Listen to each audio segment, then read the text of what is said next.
Каква е разликата между продажната, офертната и пазарната цена? Повечето хора ги бъркат и това води до лоши сделки или по-скоро никакви.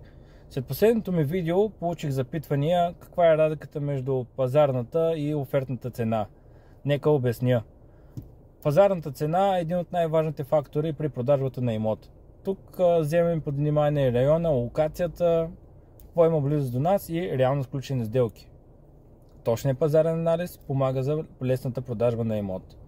Офертната цена е цената, на която излиза имота в имотните портали или към бъдещи купувачи най-вече, защото е хубаво да се рекламира извън имотните портали.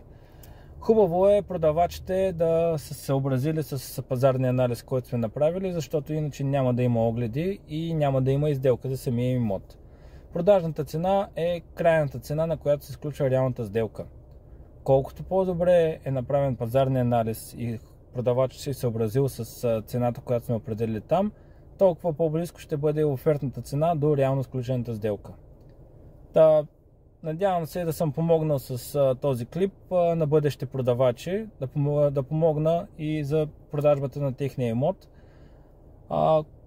Ако искате, напишете в коментарите за какво искате да говорим следващия път.